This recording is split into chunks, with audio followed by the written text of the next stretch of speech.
Hi ಕನ್ನಡಿಗರೇ, ಎಲ್ಲರಿಗೂ welcome to my channel.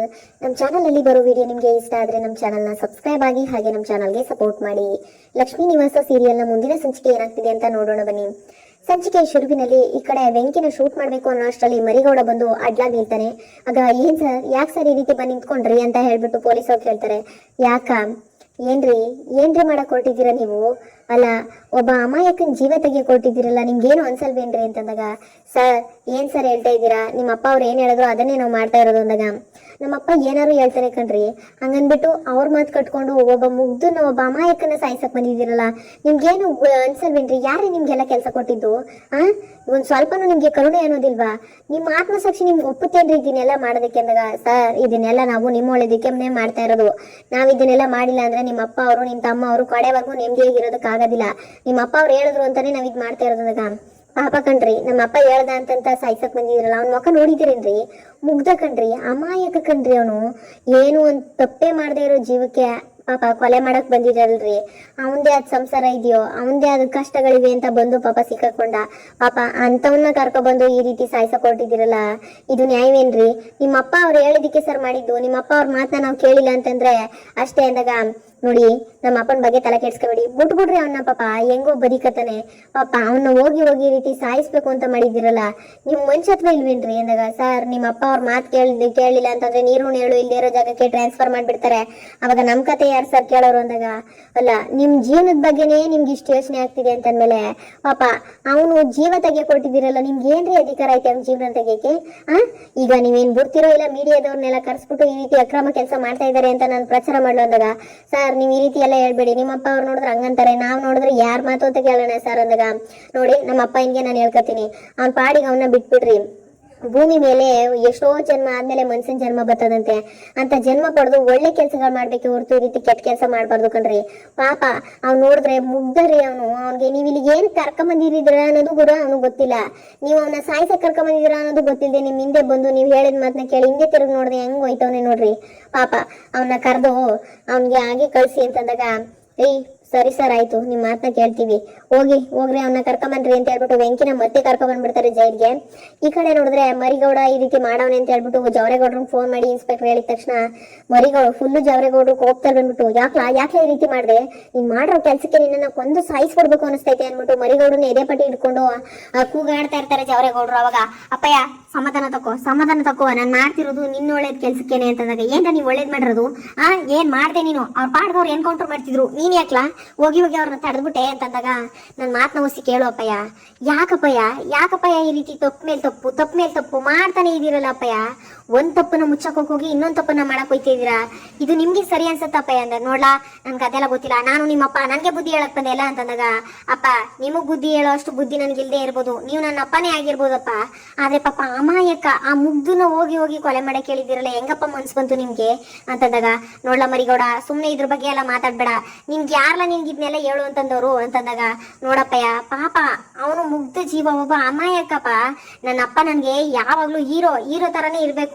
ಅಲ್ಲ, ಚಿಕ್ಕ ವಯಸ್ಸಲ್ಲಿ ನಮ್ಗೊಂದ್ ಸಣ್ಣ ಗಾಯ ಆದ್ರೆ ನಿಮ್ ಕಣ್ಣಲ್ಲಿ ನೀರ್ ಬಂದ್ಬಿಡೋದು, ಅಂತದ್ರಲ್ಲಿ ಇವತ್ತು ಅಮಾಯಕ ಜೀವ ತೆಗಿಯಕ್ ಹೋಗಿದಾರಲ್ಲಪ್ಪಯ್ಯ. ನನ್ನಪ್ಪ ನನ್ಗೆ ಹೀರೋ ತರನೇ ಇದ್ರು ಹೀರೋ ಆಗೇ ಇರ್ಬೇಕು, ಯಾವಾಗ್ಲೂ ನನ್ನಪ್ಪ ಹೀರೋ ಆಗೇ ಇರ್ಬೇಕು ಕಣಪ್ಪಯ್ಯ. ಈ ರೀತಿ ಎಲ್ಲ ವಿಲನ್ ಆಗೋದ್ ನನ್ಗೆ ಇಷ್ಟ ಇಲ್ಲ ಅಂದಾಗ, ಸಾಕು ಮುಚ್ಚಲ ಬಾಯ್ನ, ನನ್ನ ಮಗನಿಗೋಸ್ಕರ ನಾನು ಏನಾದ್ರು ಮಾಡ್ತೀನಿ ಅಂತ ನಿಂಗೆ ಗೊತ್ತಿರ್ಲಿಲ್ವ, ನಾನು ಹೇಳಿರ್ಲಿಲ್ವ ಅಂದಾಗ, ಏನಾದ್ರು ಮಾಡಿ ಅಪ್ಪಯ್ಯ, ಅದನ್ನ ಬಿಟ್ಬಿಟ್ಟು ಕೊಲೆ ಮಾಡಕ್ ಹೊರಟ್ರೆ ನಮ್ಗೆ ಜೀವ ಕೊಡೋ ಹಕ್ಕಿಲ್ಲ ಅಂದ್ಮೇಲೆ ಜೀವ ತೆಗಿಯೋ ಹಕ್ಕು ಕೂಡ ನಮ್ಗಿಲ್ಲ. ಅದು ನಿಮ್ಗೆ ಯಾಕೆ ಅರ್ಥ ಆಗ್ತಾ ಇಲ್ಲ? ನಮ್ಗೆ ಒಂದ್ ಜೀವ ಕೊಡೋ ಯೋಗ್ಯತೆ ಇಲ್ಲ ಅಂದ್ಮೇಲೆ ಅವ್ನ ಜೀವ ತೆಗಿಯಕ್ ನೀವ್ ಹೇಗೆ ಹೇಳಿದ್ರಿ ಅಪ್ಪಯ್ಯ? ಅವ್ನ ಜೀವ ಕಿತ್ಕೊಳ್ಳೋ ಅಧಿಕಾರ ನಮ್ಗೆ ಏನೈತೆ ಹೇಳಿ?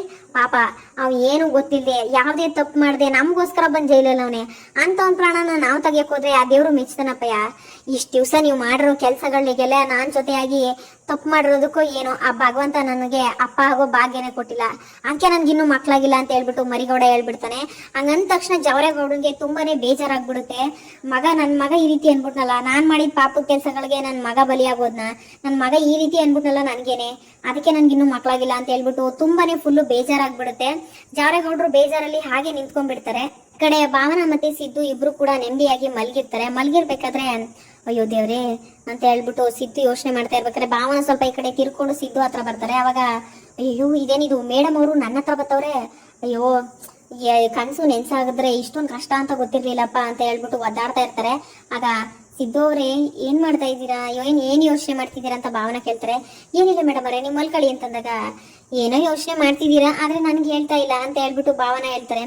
ಏನಿಲ್ಲ ಮೇಡಮ್ ಅವರೇ, ಅಯ್ಯೋ ಅಷ್ಟೆಲ್ಲ ಕನ್ಸ್ಗಳು ಕಂಡಿದ್ದು ನಿಜ ಆಗ್ತಾ ಇದೆ ಅಂದಾಗ ಎಷ್ಟು ಕಷ್ಟ ಆಗುತ್ತೆ ಅನ್ನೋದನ್ನ ಹೇಳ್ತಾ ಇದ್ದೀನಿ ಅಷ್ಟೇ ಅಂತಂದಾಗ, ಕಷ್ಟನಾ, ಏನ್ ಕಷ್ಟ ಆಯ್ತು, ಏನ್ ಕನ್ಸ್ ಕಾಣ್ತಾ ಇದ್ರಿ ಅಂದಾಗ, ಅಯ್ಯೋ ಮೇಡಮ್ ಅವರೇ ಆವಾಗ ಕನ್ಸು ಜೊತೆಗೆ ಇರಬೇಕು, ಒಟ್ಟಿಗಿರ್ಬೇಕು, ಹತ್ರ ಇರಬೇಕು, ನಿಮ್ನ ಒಪ್ಕೊಂಡಂಗೆ ಏನೇನೋ ಕನ್ಸುಗಳು ಸಾವಿರಾರು ಕನ್ಸು ಕಂಡ್ಬಿಟ್ಟಿದ್ದೆ.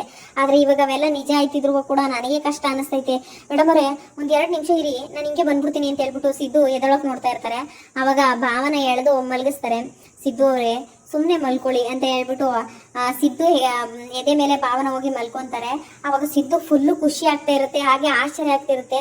ಮೇಡಮ್ ಅವರು ದಿನೇ ದಿನೇ ನನ್ಗೆ ಹತ್ರ ಆಗ್ತವ್ರೆ, ಇದೇನ್ ದೇವ್ರೆ ಕನ್ಸ ನೆನ್ಸ ಒಂದು ಗೊತ್ತಾಗ್ತಾ ಇಲ್ಲ, ಇಷ್ಟು ದಿನ ಹತ್ರನೇ ಬರ್ದಿದ್ದವ್ರು ಇವತ್ತು ನನ್ನ ಎದೆ ಮೇಲೆ ಬಂದು ಮಲ್ಕೊಂತವ್ರಲ್ಲ ಅಂತ ಹೇಳ್ಬಿಟ್ಟು ಸಿದ್ದು ಫುಲ್ಲು ಖುಷಿಯಾಗಿ ಆ ಭಾವನನ ಹಾಗೆ ಮಲಗಿಸ್ಕೊಂಡಿರ್ತಾರೆ. ಈ ಕಡೆ ನೋಡಿದ್ರೆ ಶ್ರೀನಿವಾಸ್ ಸಂತು ಜಗಳ ಆಡಿದ್ ನೋಡಿ ಅವ್ನು ಕೇಳಿದ್ದೆಲ್ಲ ನೋಡ್ಬಿಟ್ಟು ಮನೆ ಒಳಗಡೆ ಹೋಗಿದ್ದು ಒಂದು ಬ್ಯಾಗ್ ತಗೊಂಡ್ ಬರ್ತಾರೆ. ಅವಾಗ ಬ್ಯಾಗ್ ತಗೊಂಡ್ ಬಂದಿದ ತಕ್ಷಣ ಸಂತು ಬ್ಯಾಗ್ನ ಇಣಕ್ ನೋಡ್ತಾ ಇರ್ತಾನೆ.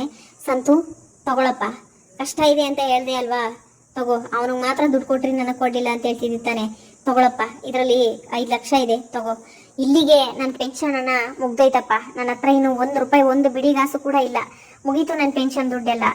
ಈ ಪೆನ್ಷನ್ ದುಡ್ಡಲ್ಲಿ ಮನೆ ಕಟ್ಟಬೇಕು ಅಂತ ಹೇಳ್ಬಿಟ್ಟು ತುಂಬಾ ದೊಡ್ಡ ಕನ್ಸ್ಕೊಂಡಿದ್ದೆ.